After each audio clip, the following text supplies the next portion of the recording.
So Daigan asked me about the meaning of the expression other power.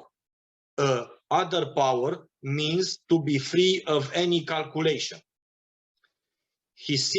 Daigan thinks that Shinran expressed full trust in the primal vow, without mental calculations or self-effort, such as how many times we should recite the Nembutsu and so on. And I have here a quote by Shinran, which I found in letter 16 of Matosho. Shinran said, birth into the Pure Land has nothing at all to do with the calculation of foolish beings, since it is completely entrusted to the primal vow of the Buddha. It is indeed other power. It is ridiculous to try to calculate in various ways. What do you guys think Shinran meant by other power means to be free of any calculations? One of the things people often ask me is if they're doing Nembutsu correctly, or if they're, how they should, what perception of Amida they should have when they have faith in him, how they should view him. And I said, you're getting it wrong. Mm-hmm.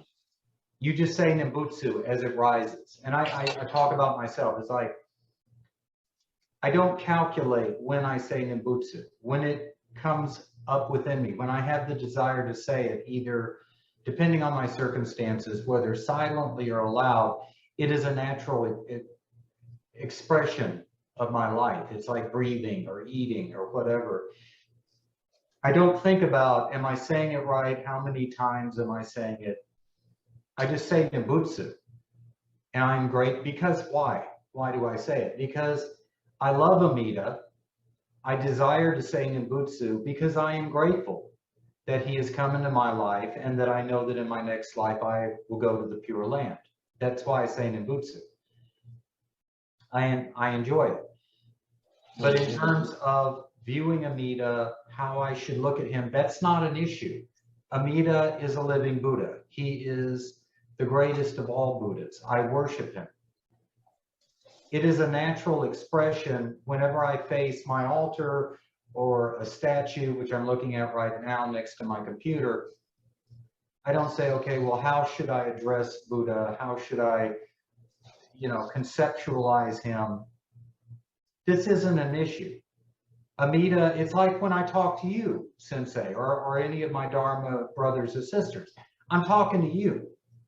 I look at Josho, I look at Hozan, I look at Peter, I look at Daigan, I look at Jishin, and and Shingyo, I express myself honestly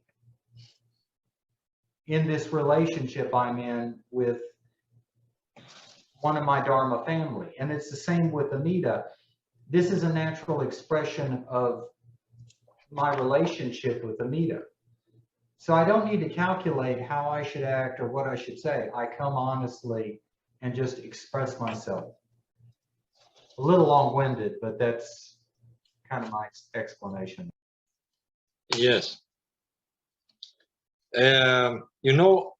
Amida Buddha is the one who created or who manifested the Pure Land. So he is the one who can take us there. So we should simply allow him to take us there.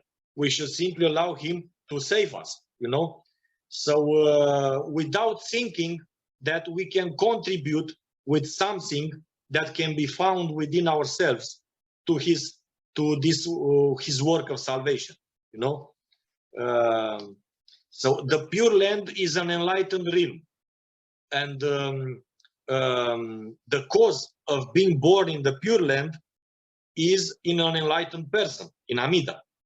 You have to have an enlightened cause that can bring one to the enlightened realm. So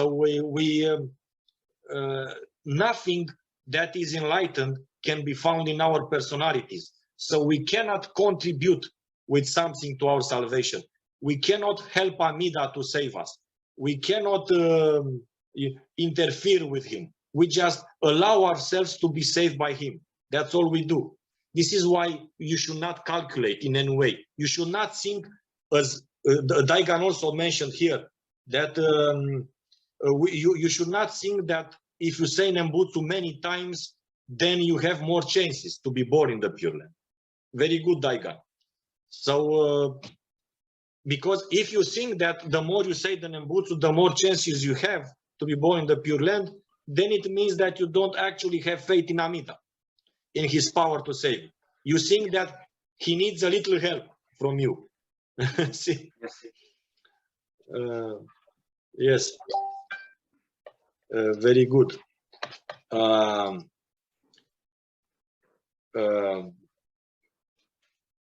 I think all of us who come from Zen backgrounds and self-power, Pure Land backgrounds have this problem prior to receiving Shinjin. I know I did. Mm-hmm. I mean, I was introduced to Shinjin by a pamphlet, as I've shared, that I saw in a Chinese buffet, and it was very based on praying to all these different Buddhas and Kuan Yin and reciting, you know, all these, like, basically covering all your bases to make sure that you were pure enough to approach Amida and ask to be born in his Pure Land. And it's very hard to break that mental habit where you think, well, you know, if I do this, I'm even more holy, and so Amida's gonna, you know, I'm more eligible to go to the Pure Land. It's very difficult to let go and let Amida and just say, okay, my merits aren't worth anything at their best. So I'm going to stand out of the way and just let Amida Buddha do his thing. And yes, that's the after best. I was able to do that, I was able to let go and allow Amida to do his thing, and I received Shinjin. It's like you are in a deep, dark ravine, and you need to be saved by somebody who throws a rope to you, and you just tie yourself with the rope, and you allow him to take you out of the deep, dark ravine. You just allow yourself to be pulled out from there. You know, that's all you need to do.